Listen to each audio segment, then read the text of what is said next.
dragon spirit. That's why we had to wait an entire day, by the way. It's so that they could do this fucking fancy ass animation and show. I bet that's why we had to wait an entire day. Beware the dragon That's spirit. exactly why. Lee Sin fights with discipline and gains keywords for combat. Yeah, so the first spell you cast gives Challenger. And apparently his spell just gives him a Challenger. Okay. And second spell you cast gives Barrier. That's kind of cool. That's kind of cool. I like the idea of it. After you cast 7 spells in a game, he levels up.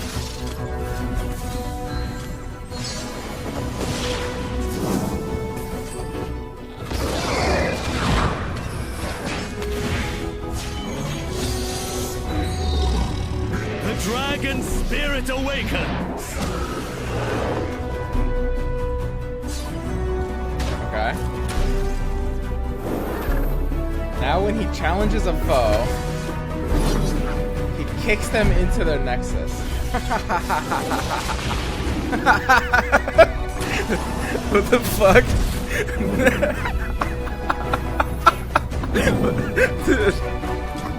Okay. That's pretty fucking cool. That's pretty cool. Like, I see what you guys are saying. This is fucking cool now. I get it.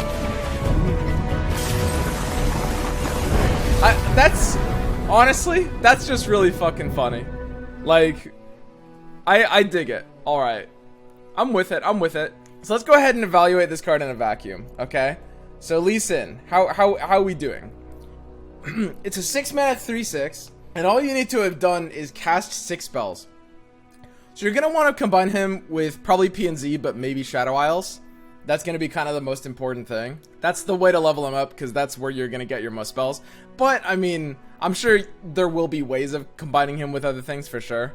And there will be decks like that. He's a little slow, but if you have a spell deck, you will be able to level him up fairly easily. And there's a lot of spells that will effectively level him up quite a bit more, right? Let's go ahead and look at his leveled up condition. So when he levels up, he gets +1/+1. When you cast a spell, yeah, it's just Dragon's Rage enemies that I challenge. It's just his additional effect. And Dragon's Rage is just an ally strikes an enemy in their nexus. If the enemy survives, recall it. If it so it's like a kick. It's like a Mina kick, where it's like if it kills it from the strike, they're dead. And if it doesn't, it's recalled, but the nexus still takes damage, right? Oh, that's really strange. Okay, so let me understand this right. Dragon's Rage enemies that I challenge. So when he challenges something, he strikes. Basically, it's just another way of saying he strikes their nexus too. Even if he doesn't kill the unit, their nexus still takes that much damage. Is that right? It's double attack basically. Interesting. And yeah, Dragon's Rage is main deckable. So we have to evaluate this by being its standalone card too. Question number 1, what kind of decks does Lee Sin fit into? Well, yeah, like I said, PNZ or Shadow Isles as kind of like a finisher. He's a little slow. He's really funny. I love his design. I know a lot of you guys are saying like he looks really strong, and I'm not getting those vibes from him. Like, he looks, I love his design and he's hilarious. He's basically gonna be, he's sort of like an Ezreal style finisher. If anything, his level condition is probably a bit easier overall. It's hard to say, because spells like Static Shock will only help his level by 1, and things like Yone won't help his level, whereas Yone helps Ezreal's level. So it's like, it's a slightly different condition. It is actually probably a little easier overall, just because there's a lot of spells that don't target, right? But Ezreal is easier in some ways. Yeah, he's just gonna be a way to close out games in a similar way to Ezreal. He seems kind of like he would be worse than like normal Ezreal. But we'll see. So let's think about main decking Dragon's Rage. An ally strikes an enemy and their nexus. It's basically an atrocity, except at slow speed for doubling the effect.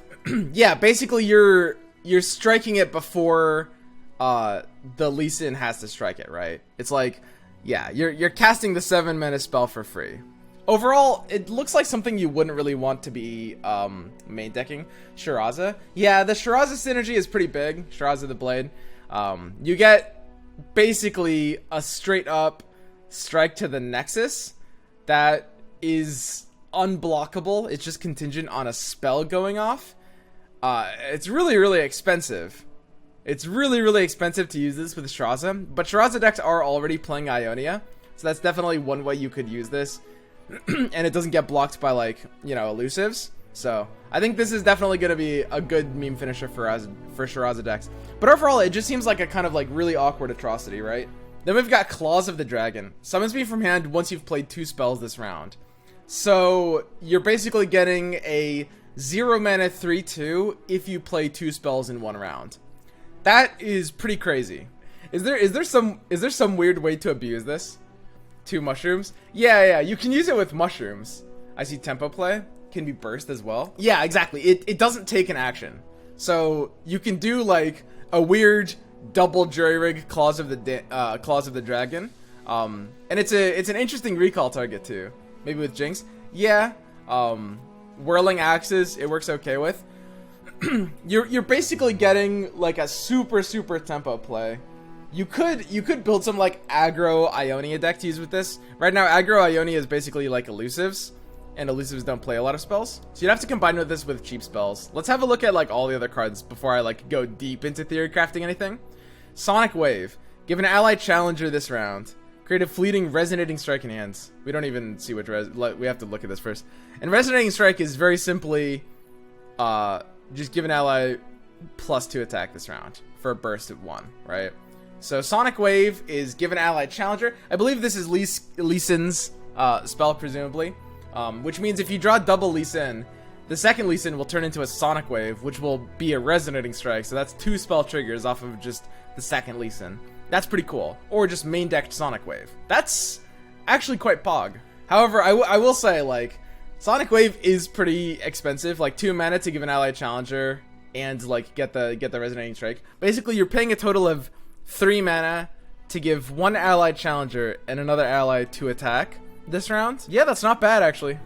That's you can do a lot of tricks with that. That really isn't bad, especially with like a lot of this spell synergy. You can get those like you can get this lady out. There's gonna be some crazy tempo plays with Claws of the Dragon.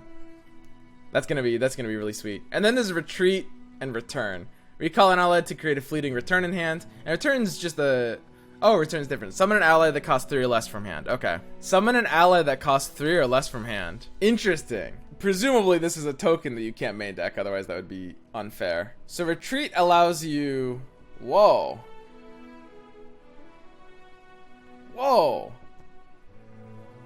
Whoa, that's kind of crazy.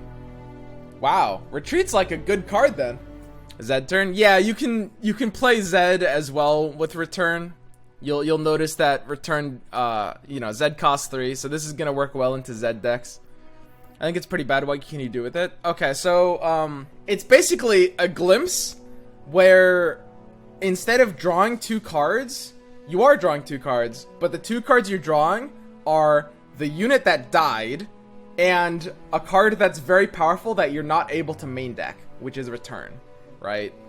This is a good card. That being said, you can't save this because it's fleeting. So that could be that could be really awkward. I could see that. There will be a lot of situations where you could build this into like some kind of kill combo. This is a high synergy card. There's a lot of potential. God, I'm gonna have to spend a lot of time thinking about retreat and return. There's so many different ways to use these. I think they're pretty powerful though. I think they actually have a lot of potential. There's a lot of degenerate nonsense you can do with this. Okay. Concussive Palm. Stun an enemy to summon Tail of the Dragon. Oh my god, so many calls. Okay, Tail of the Dragon. No, oh my god, what the fuck? Okay, Concussive Palm is the one we just looked at. Okay, we're good. When he gets recalled, he becomes the spell, and when you play the spell, he gets summoned. Wow, that's really interesting. And both of them have the gem, which means both of them are main deckable. So you could basically run this as a 6-of, in a way, right? Ooh, this is really cool. Stun an enemy So it's 4 mana fast, stun an enemy to summon a 3/2. Obviously, this is a much better Steel Tempest, although Steel Tempest is a really awkward card. That being said, it's, you know, it's the day and age of Yasuo. Yasuo is a decent deck right now. It was at what, like 54% win rate? It actually had like a potentially low tier 2 win rate. So yeah, I mean, you're getting the stun off, you're getting a 3/2 outside of stun synergy. Can you run this card? Stun an enemy to summon Tail of the Dragon. And you can stun outside of, like, God, this is so much better than Steel Tempest. It's crazy because Steel Tempest can only stun attacking enemies too. This is so much better than Steel Tempest. Holy shit. Yasuo gang, rise up. Yeah, that's gonna be really big in Yasuo decks.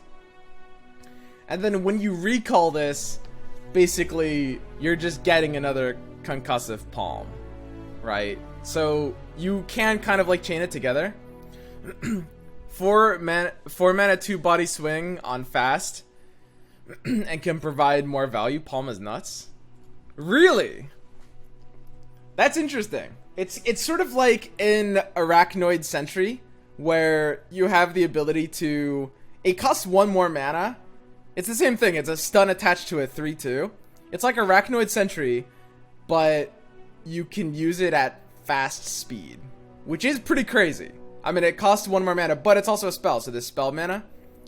Yeah, I mean, it's pretty good. It's pretty good. I would say, like, it would probably be a pretty niche situation where you would want to actually recall it and get it back, but it is something that you can do for sure. Like, you would basically you just be reusing the stun ability, kind of in the same way that you would reuse Sentry, right? Then we've got Scales of the Dragon. When I'm summoned, create a... Oh, God. All these cards just reference each other. I love it, actually. So, Dragon Protection. This one's not fleeting. So, it's a 3 mana 4/2 that draws you a card. It draws you a face up, 2 mana slow, give a perma buff to 3 health. It's interesting. It's interesting. There are ways to use this. I mean, at slow speed, it's a little awkward. There are ways to use this. If you float the first 2 turns, you can play this on turn 3 as like a 4/5, but it's a 4/5 that costs 2 actions, which is like, that's often a big deal. Most of the value of a 4/5 on turn 3 is like, the opponent develops an attacker on 3, and then you play your 4/5 on 3, and then they don't get an attack, whereas like this takes 2 actions, so you kind of wouldn't be able to do that. Like, it's a 4/5 that dies to Mystic. Yeah, exactly. I think overall, this card is probably not as flexible. 4/2 is not really a good stat line in this game. Feels like a shitty Lauren Bladekeeper. Yeah, this one actually seems a bit low potential. But yeah, Concussive Palm is really sweet. It's literally just like, actually like a potentially nuts Arachnoid Sentry. Retreat and Return. This is probably the one I have to spend the most time thinking of. I want to spend like an hour literally just thinking of all the different ways of using it. Dragon's Rage is probably a little too committal to main deck. Claws of the Dragon. This has a good amount of potential. I mean, basically, you're able to get like some crazy tempo value. I will say, I suspect Claws of the Dragon is a lot worse than it looks, personally. However, there might be some crazy combos with this that I'm not thinking of. But yeah, that's kind of like my my basic initial impressions. Are there any big combo potentials to activate these cards that I've missed out on, just from these impressions? What do you guys think?